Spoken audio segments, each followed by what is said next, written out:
یا رسول اللہ وسلم علیک یا حبیب اللہ۔ میں نے عالم تخیلات میں ایک چھوٹا سا بچہ دیکھا۔ دن بھر اس بچے نے اپنے باپ کو خوب ستایا۔ ادھر 10 منٹ گزرے، ادھر اس نے تقاضا کیا کہ ابو جی کچھ پیسے دے دو، کچھ چیز لینی ہے۔ باپ نے فوراً $5 کا نوٹ نکال کر اس کو دے دیا۔ وہ چیز لینے نکلا، پھر کچھ وقت گزارتے ہی وہی بچہ پھر اب اپنے ابا کے پاس آ کر کہا ابو جی دیکھو وہ آئس کریم والا آیا ہے، مجھے کچھ پیسے دے دو، مجھے آئس کریم لینی ہے۔ باپ نے دوبارہ اسے کچھ پیسے دے دیا اور اس نے آئس کریم کھا لی اور کھیلنے کودنے لگ گیا۔ شام تک وہ کھاتا پیتا اور پیسے اڑاتا رہا۔ اب جب کہ رمضان شریف کا پہلا روزہ رکھا گیا تو اس بچے کو بھی دیکھا، لیکن نہ تو اس نے صبح کے وقت کچھ کھایا، نہ شام کے وقت کچھ مانگا، نہ کسی چیز کے لیے کوئی تقاضا کیا، نہ دوپہر کو کچھ مانگا، نہ کچھ کھایا نہ پیا۔ وہی بچہ اب سارا دن بالکل خاموشی سے رہا اور بغیر مانگے کھائے پیے اس نے پورا دن گزار دیا۔ میں نے پوچھا کیا یہ وہی بچہ تو نہیں جس نے کل سارا دن شرارتیں کرتے، کھاتے پیتے، رقمیں اڑاتے اور باپ کو تنگ کرتے گزار دیا تھا؟ جواب ملا کہ وہی بچہ ہے۔ میں نے پوچھا آج کیا ہوا، کیا اس کی طبیعت تو نہیں خراب؟ جواب ملا کہ نہیں۔ تو میں نے عرض کیا پھر کیا بات ہے کہ آج یہ بچہ اس طرح خاموشی سے کیوں بیٹھا ہوا ہے؟ تو جواب آیا کہ اس نے بھی آج ماہ رمضان کا روزہ رکھا ہے اور اسے بحسن خوبی نبھا رہا ہے۔ اگرچہ بچہ ہے مگر مسلمانوں کا بچہ ہے، اسے رمضان کا تقدس معلوم ہے۔ میں خاموش ہو گیا۔ حضرات گرامی، پھر میں نے ایک جوان دیکھا جس کا کل تک معمول یہ تھا کہ صبح فجر نماز کے بعد خوب سیر ہو کر بریک فاسٹ کرتا۔ پوچھنے پر معلوم ہوا کہ یہ کوئی باڈی بلڈر ہے۔ یہ اس کا چھوٹا سا ہلکا پھلکا ناشتہ ہے۔ دوپہر کو اس نے کھانا کھایا ہے اور پھر دوپہر کا کھانا نہ معلوم اس نے کیا کیا کھا لیا۔ اسی طرح شام تک اس نے سارا وقت صرف اور صرف کھانے پینے میں گزار دیا۔ آج میں نے دیکھا کہ وہی باڈی بلڈر نوجوان نہ صبح کچھ کھایا، نہ دوپہر کو کچھ کھایا پیا، اور شام تک وہ بغیر کھائے پیے حشاش بشاش طریقے سے گزارتا رہا۔ میں نے پوچھا کہ اے نوجوان، کیا آج تمہیں بھوک نہیں لگ رہی؟ کیا آج تم جم نہیں جاؤ گے؟ کیا آج تم نے ایکسرسائز نہیں کی؟ جواب ملا کہ میں نے سب کچھ کیا ہے۔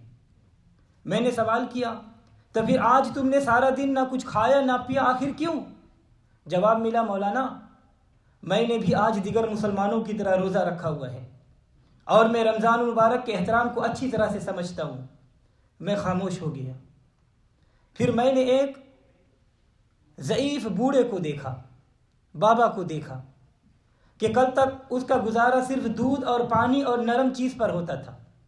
دانت منہ میں نہیں تھے، خون چہرے پر نہیں تھا، آنکھوں میں بینائی نہ ہونے کے برابر تھی، جسم کپکپا رہی تھی، ہاتھ پاؤں ساتھ نہیں دیتے تھے، اور وہ دن بھر کئی مرتبہ اپنے بچے کو بلا کر کبھی دودھ پیتا، کبھی پانی پیتا اور کبھی کوئی نرم چیز لے لیتا۔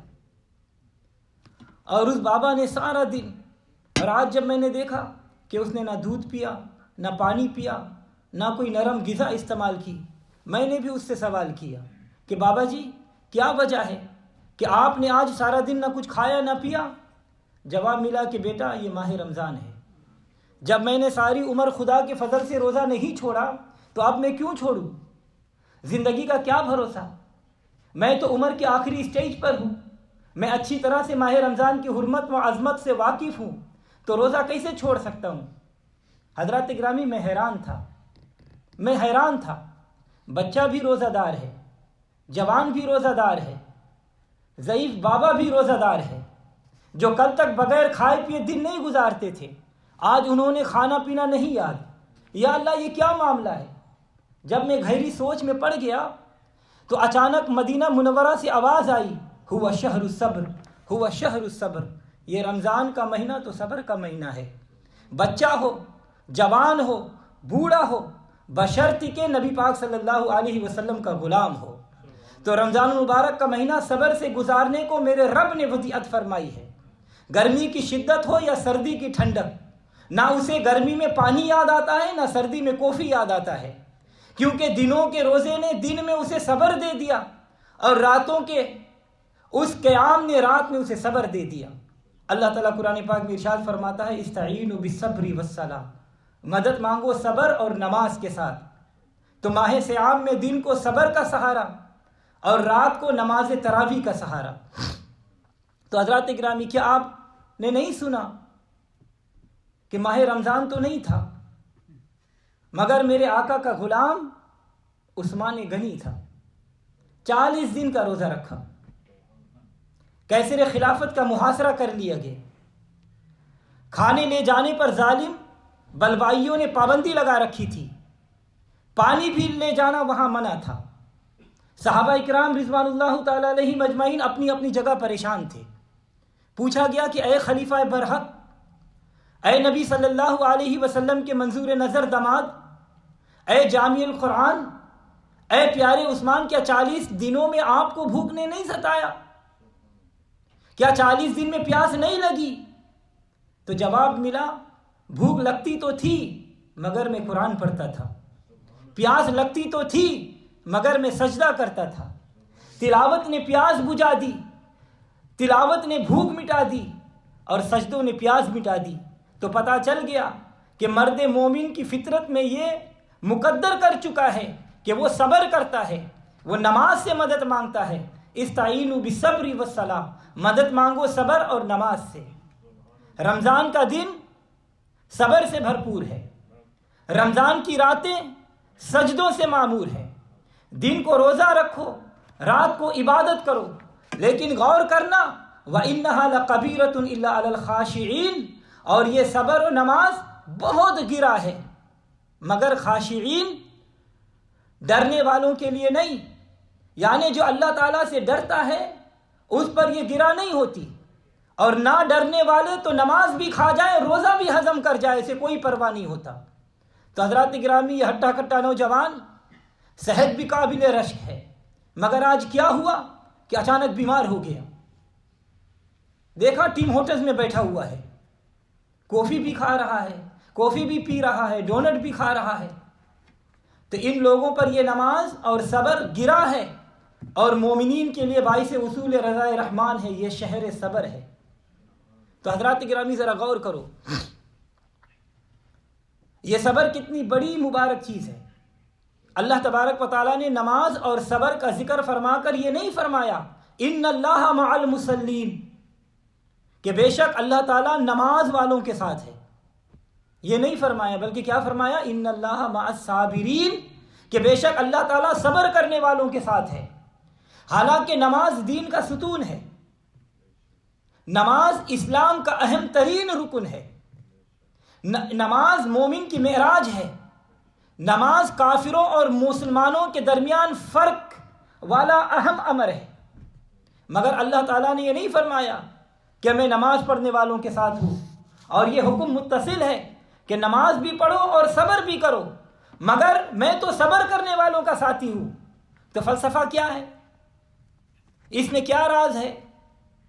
اس کی یہ اہمیت کیوں ہے؟ تو میں عرض کر دیتا ہوں کہ فلسفہ کیا ہے، کہ نماز پڑھنے میں ریاکاری کا شعبہ ہو سکتا ہے۔ نمازی سب کو دکھلانے کے لیے نماز پڑھ سکتا ہے، وہ قیام کرے گا، وہ رکوع کرے گا، وہ سجدہ کرے گا، وہ اتحیات میں بیٹھ کر تشہد پڑھے گا، تو پتہ چل سکے گا کہ یہ نمازی ہے، نماز پڑھ رہا ہے۔ مگر صبر کرنے والا ریاکاری نہیں کر سکتا۔ دن بھر اس نے کچھ نہیں کھایا، دن بھر اس نے کچھ نہیں پیا، دن بھر اس نے غیبت نہیں کی، دن بھر اس نے کسی کی چغلی نہیں کی، دن بھر انہوں نے کسی کی غیبت نہیں کی، دن بھر انہوں نے حرام کمائی نہیں کھائی، نہیں کمایا، تو کیوں؟ یہ معلوم نہیں ہو سکے گا۔ تو جب یہ معلوم نہیں ہو سکے گا تو ریاکاری نہیں ہو سکے گی۔ تو اچھا، اگر روزہ نہیں رکھا چھپ کر کھا بھی لیا, چھپ کے پی بھی لیا تو بھی پتہ نہیں چل سکے گا اور ریاکاری نہیں ہو سکے گی. تو پتہ چلا کہ اگر ریاکاری آ گئی تو معیت خدا نہیں ہوگی, اور اگر ریاکاری نہیں آئی تو معیت خدا ہوگی. تو فرمایا ان اللہ مع الصابرین, بے شک اللہ صابرین کے ساتھ ہے, کیونکہ صابرین میں ریاکاری نہیں ہے. اور روزہ صبر ہی صبر کا نام ہے. رمضان کا مہینہ صبر کا مہینہ ہے, ہوا شہر الصبر. تو حضرات گرامی, روزہ دار صرف اللہ تبارک و تعالیٰ کے لیے روزہ رکھتا ہے, دکھلاوے کے لیے نہیں. اسی لیے حدیث قدسی میں اللہ تبارک تعالیٰ, حدیث قدسی میں ارشاد باری تعالیٰ ہے, پچھلے جمعے کو بھی میں نے حدیث بیان کیا تھا, الصوم لی وانا اجزی بہ, روزہ صرف میرے لیے ہے اور میں ہی اس کی جزا دوں گا. توجہ چاہوں گا. اب سوال یہ ہے, نماز بھی تو اللہ کے لیے ہے, نماز بھی تو اسی کے لیے ہے, حج بھی تو اسی کے لیے ہے, زکوٰۃ بھی تو اسی کے لیے ہے, باقی ساری نیکیاں بھی تو اسی کے لیے ہے, اور اس کی جزا بھی تو وہی دے گا. تو پھر اس کا کیا مطلب؟ مطلب یہی ہے کہ باقی نیکیوں میں ریا کا احتمال ہے, اور جب ریا کا احتمال آیا تو وہ میرے لیے نہیں ہوئی, لہذا جزا بھی میں نہیں دوں گا. روزہ میں صبر ہے, صبر میں ریا نہیں, اور جب ریا نہیں ہے تو وہ خالص میرے لیے ہے. تو جب وہ خالص میرے لیے ہے تو اس کی جزا بھی میں خود ہی دوں گا. نماز کا اجر ملے گا مگر فرشتوں کے ذریعے, کیونکہ انہوں نے وہ نامہ اعمال میں لکھی ہے. تمام اعمال خیر کا اجر ملے گا فرشتوں کے ذریعے, کیونکہ انہوں نے وہ نامہ اعمال میں تحریر کیے ہیں. روزہ انہوں نے بھی رکھا ہے, مگر روزہ رکھنے والا صرف میرے اور اپنے درمیان, یہ اللہ اور بندے کے درمیان یہ ایک راز ہے. اسی لیے اب میں ہی اس کی جزا دوں گا. اور جزا کیا ہوگی؟ جزا یہ ہے کہ جنت میں 8 دروازے ہیں, ان میں سے ایک دروازے کا نام ریان ہے, جس سے صرف اور صرف روزہ دار جنت میں داخل ہوں گے. باقی دروازوں سے سب نیکوکار داخل ہوں گے, مگر روزہ دار صرف دروازہ ریان سے داخل ہوگا, کیونکہ روزہ تھا خاص اللہ کے لیے, اور اللہ یہ دروازہ خاص ہے روزے داروں کے لیے. اللہ تعالیٰ فرماتا ہے کہ اس کی جزا میں خود دوں گا, تاکہ ان کی یہ خصوصیت میدان محشر میں بھی برقرار رہے. تو حضرات گرامی, پچھلے جمعے کو بھی میں نے بیان کیا تھا کہ اولیاء اکرام نے فرمایا ہے کہ ایک عبارت یوں بھی ہے, وَأَنَا أُجْزَ بِهِ, کہ میں خود ہی روزہ کی جزا ہوں. تو اے صبر سے روزہ کا تقدس دوبالا کرنے والوں, میں تمہارے ساتھ ہی نہیں ہوں بلکہ میں خود اس کی جزا ہوں. تجھ سے تجھی کو مانگ کر مانگ لی ساری کائنات, تجھ سے تجھی کو مانگ کر مانگ لی ساری کائنات. مجھ سا کوئی گدا نہیں, تجھ سا کوئی سخی نہیں, تیرے کرم سے بے نیاز کون سی شے ملی نہیں, جھولی ہی میری تنگ ہے تیری یہاں کمی نہیں. تو حضرات گرامی توجہ چاہوں گا, اللہ تعالیٰ کس قدر ان صبر کرنے والوں اور روزے داروں پر مہربان ہے. اس نے ارشاد فرمایا, انما یوفی الصابرون اجرہم بغیر حساب, اللہ تعالیٰ صبر کرنے والوں کو بے حساب اجر عطا فرمائے گا. نمازی کا اجر حساب و کتاب کے ساتھ, غازی کا اجر حساب و کتاب کے ساتھ, مجاہد کا اجر حساب و کتاب کے ساتھ, حاجی کا اجر حساب و کتاب کے ساتھ, قربانی والے کا اجر حساب و کتاب کے ساتھ, حجر اسود کو چومنے والے کا اجر حساب و کتاب کے ساتھ, ہر نیکوکار کا اجر حساب و کتاب کے ساتھ, مگر صابرین کا اجر حساب و کتاب کے بغیر, اور ان روزے داروں کا اجر حساب و کتاب کے بغیر, بغیر حساب, بغیر حساب کے, جھولی ہی میری تنگ ہے تیری یہاں کمی نہیں. فرمایا ہوا شہر الصبر, یہ رمضان صبر کا مہینہ ہے. تو حضرات گرامی, آپ نے دیکھا ہوگا اور میرا بھی یہ مشاہدہ ہے کہ سال کے 11 ماہ میں جس شخص کو جو نعمتیں میسر نہیں ہوتی وہ رمضان المبارک میں بلا تکلف مل جاتی ہے. ادھر افطاری کا وقت ہوتا ہے, ادھر لوگ طرح طرح کی چیز کھانے لے کر آ جاتے ہیں, اور بیٹھا بیٹھا کر کہہ رہے ہوتے ہیں اور بلا بلا کر یہ درخواست کر رہے ہوتے ہیں کہ بھائی ہمارے یہاں افطاری کرو. روزہ دار پھنس جاتا ہے کہ اب ہم کیا کریں، کہاں جائے۔ اور میں نے یہ دیکھا ہے سعودی عرب میں حرمین شریفین کے لوگوں کو ہزاروں افراد کا کھانا لے کر گھوم رہے ہوتے ہیں، سحری اور افطاری میں تلاش کرتے ہیں کہ روزہ سے زیادہ لوگ ہمارے یہاں مل جائے، ہمیں مل جائے اور ہمارے دسترخوان پر سحری اور افطاری کھانا تناول فرمائے۔ کیا آپ نے کبھی سوچا کہ اس کی بلا آخر وجہ کیا ہے؟ اگر سوچو گے تو پتہ چل جائے گا کہ ہم نے 11 مہینے بے صبری کا مظاہرہ کیا تو کچھ نہیں مل سکا، 12ویں مہینہ میں صبر کا دامن تھاما تو ہر نعمت ہمارا طواف کرنے لگ گئی۔ جھولی ہی میری تنگ ہے تیری یہاں کمی نہیں، جھولی ہی میری تنگ ہے تیرے یہاں کمی نہیں۔ تو حضرات گرامی جب غور کیا تو مدینے والے آقا صلی اللہ علیہ وسلم کا فرمان سامنے آ گیا، ہوا شہر الصبر فیہ یزاد رزق المؤمن، یہ صبر کا مہینہ ہے جس میں مومن کا رزق بڑھا دیا جاتا ہے، بلکہ اس صبر کا طفیل ہر نیکی کا اجر بڑھا دیا جاتا ہے۔ 11 باقی مہینوں میں فرمایا من جاء بالحسنۃ فلہ عشر امثالھا، ایک نیکی کرو اجر 10 گنا ملے گا، 10 سے پھر 70 گنا زیادہ ملے گا۔ انبتت 7 سنابیل فی کل سنبلۃ 100 حبہ، 70 سے پھر 700 گنا زیادہ ملے گا۔ مگر جب رمضان آیا تو بغیر حساب کے ملے گا۔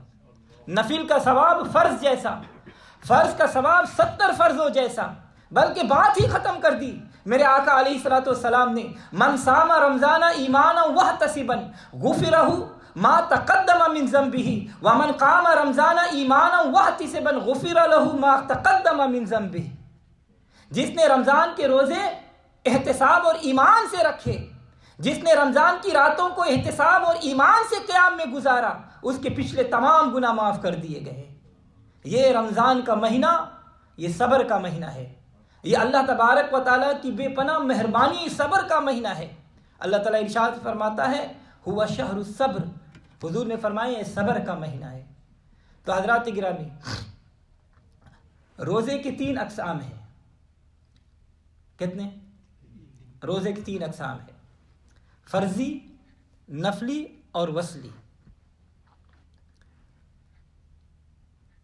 روزہ فرضی وہ ہے کہ جس کو چھوڑنے سے اس کی قضا اور توڑنے سے کفارہ لازم آتا ہے، جیسا کہ قرآن پاک میں اللہ تبارک و تعالیٰ نے ارشاد فرمایا فمن کان مریضا او علی سفر فعدۃ من ایام اخر، اور جو کوئی بیمار ہو یا سفر میں ہو تو اتنے روزے اور دنوں میں رکھ لے۔ لیکن اگر فرضی روزہ قضا ہو جائے تو اسے غیر رمضان میں پورا کرنا یہ واجب ہے، لیکن اس کا ثواب رمضان کے روزے کے برابر نہیں ہوگا، کیونکہ رمضان المبارک میں ایک فرض کا ثواب 70 فرائض کے مطابق ملا جاتا ہے۔ تو اس لیے ہمیں کوشش کرنا چاہیے کہ رمضان کا روزہ نہ چھوٹنے پائے۔ جب انسان یہ ارادہ کر لے تو اللہ تعالیٰ اسے پورا فرما دیتا ہے۔ اور اگر جان بوجھ کر رمضان المبارک کا فرضی روزہ توڑ دیا تو اس کا کفارہ ہے۔ کفارہ کیا ہے؟ ایک غلام آزاد کرنا ہے۔ دوسرا کیا ہے؟ مسلسل پے در پہ 60 روزے رکھنا ہے، 2 مہینے کے روزے مکمل رکھنا ہے۔ تیسرا 60 مسکینوں کو کھانا کھلانا ہے۔ حدیث مبارکہ میں حضرت ابو ہریرہ رضی اللہ تعالیٰ عنہ فرماتے ہیں کہ ہم نبی صلی اللہ علیہ وسلم کی بارگاہ عالی میں حاضر تھے کہ اچانک ایک صحابی حاضر ہوا اور حاضر ہو کر عرض کرنے لگا ہلکت یا رسول اللہ، یا رسول اللہ میں ہلاک ہو گیا۔ آپ صلی اللہ علیہ وسلم مبارک نے فرمایا کیا ہوا؟ انہوں نے عرض کیا یا رسول اللہ علیہ وسلم میں نے روزہ کی حالت میں اپنی بیوی سے جمع کر لیا، اب میں کیا کروں؟ آپ صلی اللہ علیہ وسلم نے فرمایا کہ تمہارے پاس کوئی غلام ہے، جاؤ اس کو آزاد کر دو۔ اس نے عرض کیا یا رسول اللہ میرے پاس تو کوئی غلام نہیں ہے۔ آپ نے فرمایا اچھا تو پھر جاؤ 2 ماہ کے مسلسل روزے رکھ لو۔ اس نے کہا یا رسول اللہ میرے پاس اس کی بھی طاقت نہیں۔ تو آپ صلی اللہ علیہ وسلم مبارک نے فرمایا کہ اچھا پھر جاؤ 60 مسکینوں کو کھانا کھلا دو، کیا تو 60 مسکینوں کو کھانا کھلا سکتا ہے؟ انہوں نے عرض کیا یا رسول اللہ میرے پاس اس کی بھی طاقت نہیں۔ آپ صلی اللہ علیہ وسلم مبارک خاموش ہو گئے۔ آپ نے فرمایا میرے صحابی بیٹھ جا۔ وہ صحابی بیٹھ گئے۔ تھوڑی دیر کے بعد ایک اور صحابی کھجور کا ایک ٹوکری حضور کی بارگاہ میں لا کر پیش کر دیا۔ ہدیتاً پیش کر دیے۔ تو اس حدیث سے پتہ چلا کہ بزرگوں کی بارگاہ میں نذرانہ لے جانا یہاں سے ثابت ہے۔ جب کھجوروں کا ٹوکرا آ گیا تو آپ صلی اللہ علیہ وسلم نے فرمایا وہ مسئلہ پوچھنے والا صحابی کدھر ہے؟ وہ کھڑا ہو گیا، اس نے کہا یا رسول اللہ میں حاضر ہوں۔ آپ صلی اللہ علیہ وسلم نے فرمایا کہ اے میرے صحابی ایسا کرو، یہ کھجوریں لے کر جاؤ، انہیں 60 مسکینوں کو صدقہ کر دینا، تمہارا کفارہ ادا ہو جائے گا، اللہ تجھ سے راضی ہو جائے گا۔ اس نے عرض کیا یا رسول اللہ میرے اور میرے اہل خانہ سے زیادہ پورے مدینے میں کوئی فقیر نہیں ہے، میں سب سے زیادہ محتاج ہوں۔ حدیث مبارکہ کی یہ الفاظ ہے کہ جب اس نے یہ کہا تو میرے نبی صلی اللہ علیہ وسلم مسکرا پڑے، یہاں تک کہ آپ کے داندان مبارک ظاہر ہو گئے۔ آپ صلی اللہ علیہ وسلم مسکرائے، آپ نے فرمایا کیسا آدمی ہے، چاہتا ہے کہ دینا بھی کچھ نہ پڑے اور کام بھی بن جائے۔ آپ نے فرمایا اے میرے صحابی ایسا کرو، یہ کھجور کی ٹوکری اپنے گھر پہ لے کے جاؤ، اپنے اہل و عیال کو کھلاؤ، تمہارا کفارہ ادا ہو جائے گا، خدا تجھ سے راضی ہو جائے گا۔ حضرات گرامی توجہ چاہوں گا، دنیا کا کوئی بھی مولوی، دنیا کا کوئی بھی پیر، چاہے کتنے سے بڑا خطیب کیوں نہ ہو، بڑے سے بڑا ہو یا چھوٹے سے چھوٹا، اپنے اختیار سے کسی کو یہ 3 کفاروں کے علاوہ چوتھی بات نہیں کہہ سکتا، مگر آمنہ کے در یتیم حضور صلی اللہ علیہ وسلم کو یہ چوتھی بات اپنے اختیار سے فرمانے کا حق حاصل ہے۔ کنجی تمہیں دی اپنے خزانوں کی خدا نے، کنجی تمہیں دی اپنے خزانوں کے خدا نے، محبوب کیا مالک و مختار بنایا۔ تو حضرات گرامی روزہ کی دوسری قسم ہے نفلی روزہ۔ یہ روزہ رکھ کر توڑنے سے اس کی قضا لازم ہو جاتی ہے، کفارہ نہیں۔ اور نظر کا روزہ، ایام بیس کا روزہ، یہ سب نفلی روزے ہیں۔ چاند کی 13، 14 اور 15 تاریخ کو ایام بیس کا روزہ کہتے ہیں۔ اس روزے کا بہت زیادہ ثواب ہے۔ کوشش کریں کہ ہم رمضان کے بعد ہر مہینہ 3 دن کا روزہ رکھ لیں، نیت کر لیں، اللہ تعالیٰ انشاءاللہ قبول کر لے گا، رمضان کا مہینہ بھی ہے۔ حضرت علی رضی اللہ تعالیٰ عنہ فرماتے ہیں کہ میں ایک دن دوپہر کے وقت نبی صلی اللہ علیہ وسلم کی بارگاہ میں حاضر ہوا۔ اس وقت آپ صلی اللہ علیہ وسلم اپنے حجرہ مبارک میں جلوہ افروز تھے۔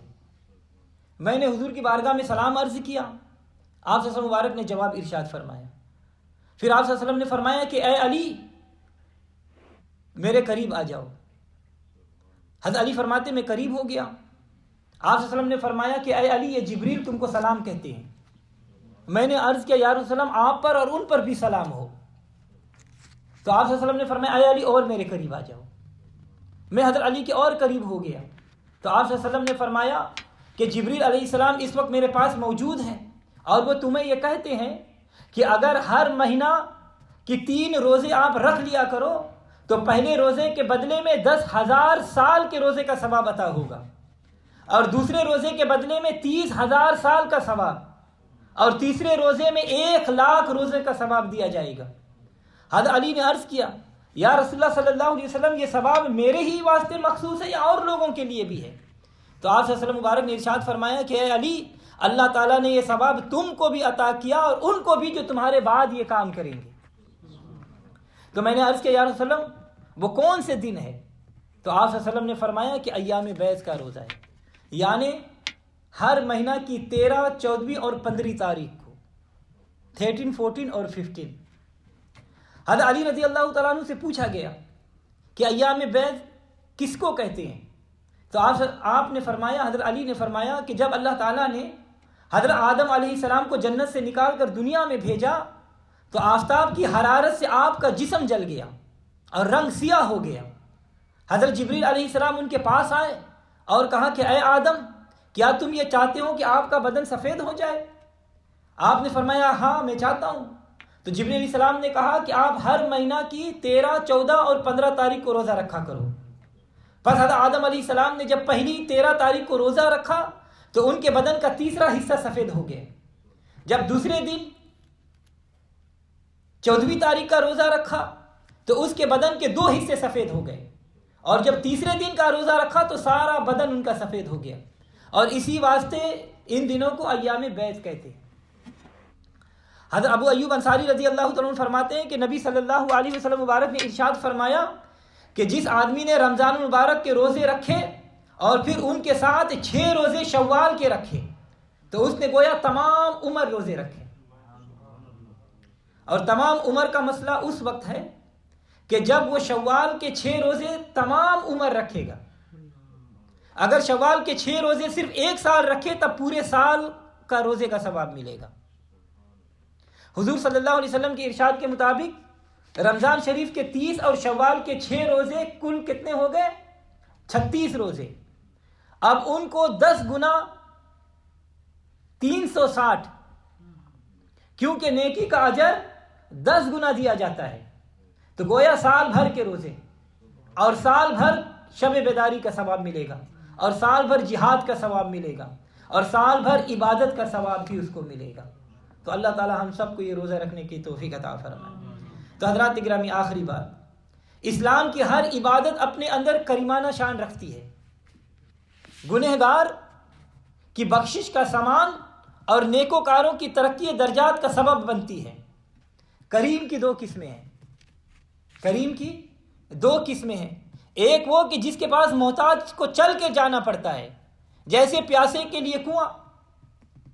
انسان پیاسا ہو، کنواں اس کے پیاس بجھا دے گا، مگر آ کر نہیں، پیاسے کو خود اس کے پاس جانا ہوگا۔ اور دوسرا کریم وہ ہے کہ محتاج کو اس کے پاس جانا نہیں پڑتا، وہ خود محتاج کے گھر آ کر خیرات دے جاتا ہے۔ جیسے پیاسے کے لیے بادل، پیاسے کو اس کے پاس جانا نہیں پڑتا، بادل خود ابر رحمت بن کر اس کے گھر پہ آ کر برس جاتا ہے۔